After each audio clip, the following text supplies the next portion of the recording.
Elvira Billington.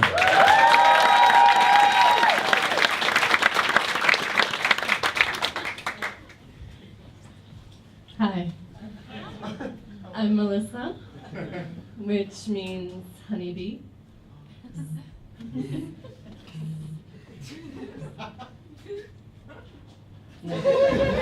No kids in the audience. No honeybees left on the planet. My middle name, I'll tell you in a minute. But first, like honeybees, I have a tendency to work myself to death, thinking I'm a queen. But I do have 5 eyes, and I communicate my GPS location by dancing. Waggle to the left, bump to the center. Waggle to the right, bump to the center. Translation, hello Wellington. My middle name is Elvira, which means counseled by elves, which is true. Elvira, or Elvira, depending on how you pronounce it,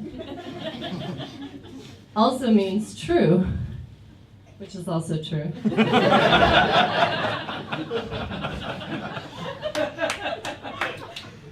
Just because I have a sexy name doesn't mean I'm a pole dancer, though.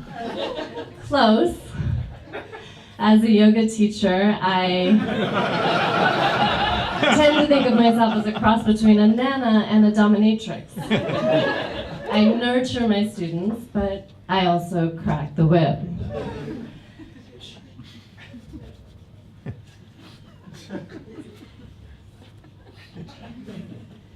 So you'll forgive me if I correct your posture.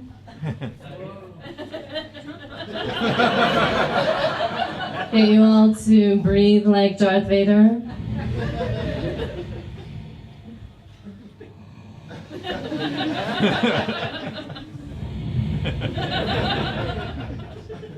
Doesn't that feel better? Lead us all in some chanting, and then I'll get the straps out and help you stretch your groins. Just kidding. Maybe.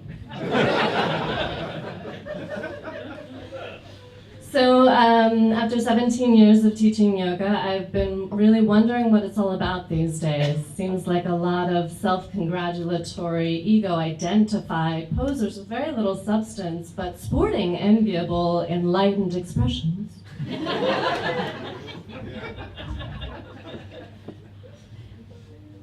My office is a room of sweaty people in little lycra leggings learning how to let go. Let go. Let go. Let go. You can see why I tend to feel like a dom.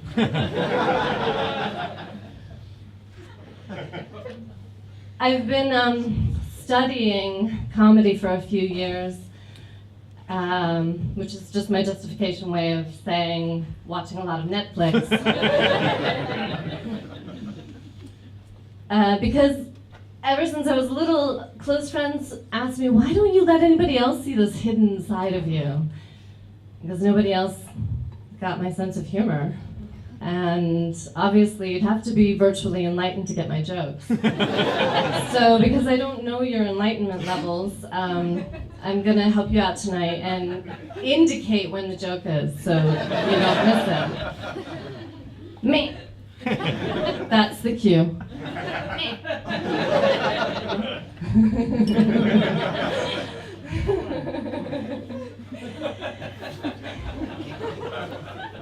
Okay, so let's give it a try.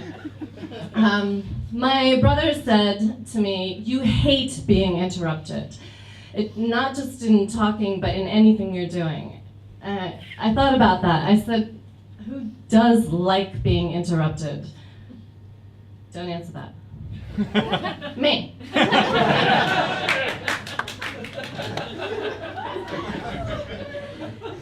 I've been trying to figure out how I can help make heaven a place on earth, and so Native people suggest that you walk on the earth as though she were your own mother.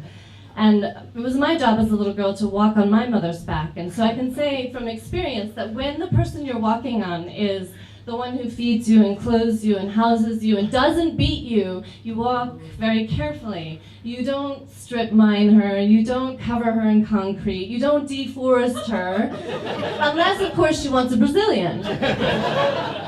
Why is it that dirty talk is also called sexy talk? Dirt is just another word for earth, and we need the earth for everything.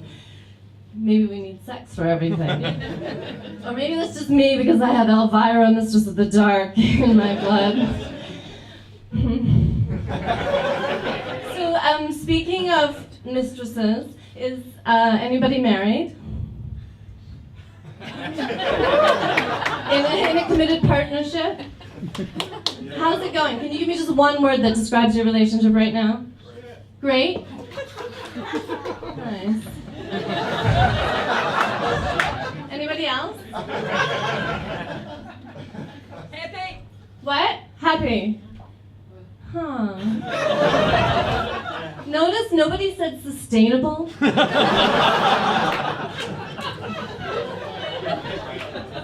Your primary relationship is loving. You've got each other's back. You're a team. You're not exploiting resources, unless you're Trump. Our relationship with the earth could be sexy, dirty. We could be pole dancing with trees instead of polluting with pipelines. We could be cavorting with elves under toadstools. We could be dancing out our GPS location. Waggle to the right, bump to the center. With me. Waggle to the left, bump to the center. Translation. Good night, Wellington. Thank you so much.